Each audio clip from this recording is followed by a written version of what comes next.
آج اپنی مہندی کے روز وہ طبیعت خرابی کا بہانہ کر کے کھانا کھلنے کے بعد کمرے میں چلی گئی تھی۔ چونکہ مہندی رات کی بجائے شام کی تھی، اس لیے تمام رسومات سے فارغ ہو کر 6 بجے ہی تمام مہمانوں کو کھانا کھلا دیا گیا تھا۔ کھانے کے بعد بھی باہر کافی رونق میلہ لگا رہا، لیکن انظر کمرے میں ہی رہی۔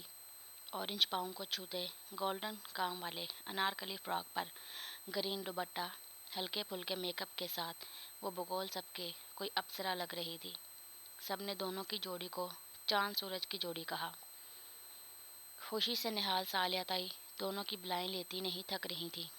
ان کی دلی مراد پوری ہو رہی تھی، لیکن انظر کو اپنی استعاری، لباس، فنکشن، ہر چیز سے وحشت ہو رہی تھی، جس کے باعث کمرے میں آتے وہ کپڑے تبدیل کر چکی تھی، اور پھر خاموشی سے سالیہ تائی جان کے لیے خط چھوڑتے وہ چپکے سے کیٹرنگ والوں کی گاڑی میں خالی دیگوں کے بیچ جگہ بنا کر بیٹھتی فارم ہاؤس سے ایک نامعلوم منزل کی طرف نکلتی چلی گئی۔ اس سلسلے میں تائی سما نے اس کی مدد کی تھی۔ گھر سے نکلے اسے گھنٹے سے اوپر وقت ہو گیا تھا۔ 10 سے 20 منٹ کی اور مسافت طے کرنے کے بعد اس نے یہ ٹرک چھوڑ دینا تھا۔ وہاں سے بس اسٹاپ پہنچ کر کسی بھی شہر کی ٹکٹ کروا کر اس نے سب سے میلوں دور چلے جانا تھا۔ لامتناہی سوچوں میں گم انظر ٹرک کو جھٹکا لگنے کی وجہ سے توازن برقرار نہ رکھ پائی۔ گرنے سے بچنے کے لیے سہارا لینے کو اس نے ہاتھ مارا، جس سے دیگ کا ڈھکن گرتا شور برپا کرتا گیا۔ یا اللہ، پلیز وہ بندہ یہاں نہ آئے، اسے یہاں نہ آنے دے۔ ٹرک کو رکتے دیکھ وہ لبوں پر ہاتھ رکھے دعا گو ہوئی۔ شور کی آواز پر ٹرک چلاتا درمیانی عمر پٹھان ڈرائیور فیروز گاڑی سائڈ پر روکتے پیچھے دیکھنے کو اترا۔ کون ہے؟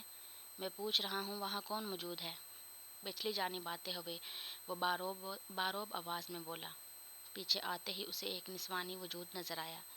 موبائل کی ٹارچ لائٹ آن کر کے اس وجود پر مارتے اس نے پوچھا، بی بی تم ادھر کیسے پہنچا؟ تم تو سراج صاحب کی پوتی ہو، کہاں جا رہی ہو؟ تمہاری تو شادی ہے۔ دین مینشن کے ہر فنکشن کا کھانا چونکہ فیروز ہی لاتا لے جاتا تھا، اس لیے اسے سب کی تھوڑی بہت پہچان تھی۔ نہیں، آپ کو غلط فہمی ہوئی ہے، میں کسی سراج صاحب کو نہیں جانتی ہوں۔ گڑبڑا کر وہیں بیٹھے اس نے ہکلاتے ہوئے جھوٹ بولا۔ اچھا پھر کون ہو؟ یہاں سے اترو۔ اس کے کہنے پر فیروز بھی شک میں پڑ گیا۔ دیکھیں، آپ جتنے کہو گے میں اتنے پیسے دوں گی، بس مجھے بس اسٹاپ تک پہنچا دو۔ اس نے پیسوں سے کام بنانا چاہا۔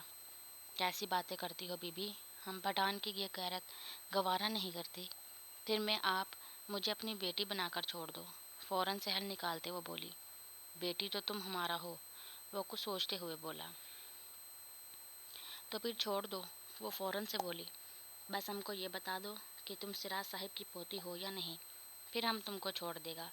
اس نے اپنا مطالبہ سامنے رکھا۔ اس کے مطالبے پر انظر سوچ میں پڑ گئی۔ پھر آخر کار اس نے بتا ہی دیا۔ یہی تو فیروز کی یادداشت کچی نہیں ہو سکتی۔ ٹھیک ہے، کہاں جانا ہے؟ ہم تم کو چھوڑ دیتا ہے، بس اسٹاپ۔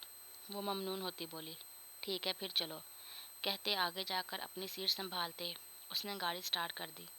گاڑی چلاتے فیروز نے فون کان سے لگاتے ایک نمبر ڈائل کیا۔ دلہن کا چھپ کر ٹرک میں بیٹھنا اسے کسی گڑبڑ کا احساس دلا گیا۔ تھوڑی دور جا کر اس نے ٹرک ایک پیٹرول پمپ پر روکا اور اتر کر پچھلی طرف آیا۔ ذرا گاڑی کا ہوا پانی چیک کروانا ہے، ساتھ چائے پینی ہے، ورنہ مجھ سے گاڑی نہیں چلتا۔ بٹیا تم 10 منٹ انتظار کرو۔ اطراف کا جائزہ لیتی انظر سے کہتے وہ سائڈ کی طرف چلا گیا۔ ابھی مشکل سے 10 منٹ گزرے ہوں گے کہ زرار کی گاڑی کو وہاں آتا دیکھ وہ پریشانی سے جھک کر کچھ اور چھپے کے بیٹھ گئی۔ اب اسے یہ معلوم نہ تھا کہ وہ ویسے ہی وہاں آیا ہے یا اس کی تلاش میں، اس لیے خاموشی سے بیٹھ کر انتظار کرنے کے سوا اس کے پاس کوئی چارہ نہ تھا۔ دوسری جانب زرار خان جو انظر کی تلاش میں گاڑی ادھر ادھر دوڑا رہا تھا، وہ نہیں جانتا تھا وہ اسے کیسے اور کہاں تلاش کرے۔ وہ کب نکلی، کیسے نکلی، کسی مہمان گاڑی میں بیٹھ کر گئی ہے یا خود ہی گئی ہے۔ 100 طرح کے خیالات اس کے ذہن میں آ اور جا رہے تھے۔ ہائی وے پر آتے دھند کے باعث اسے تیز رفتار گاڑی کی رفتار ہلکی کرنی پڑی تھی۔ جیب میں پڑا فون بجا تو ڈرائیور آمین کی کال دیکھ کر اس نے اٹھا لی۔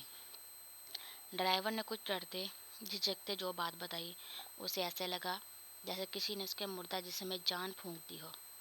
ٹرک کا ڈرائیور فیروز اور آمین اتفاق سے ایک دوسرے کے تایازات تھے۔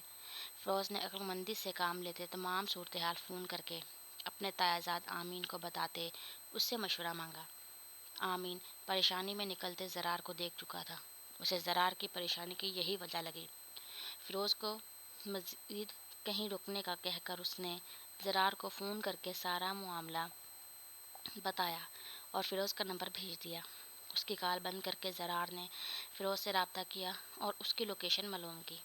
اب وہ وہاں پہنچ کر گاڑی سے اترتے ٹرک کے پاس آیا جو کہ پیٹرول پمپ پر ذرا سائڈ پر کر کے سڑک کے قریب کھڑا تھا۔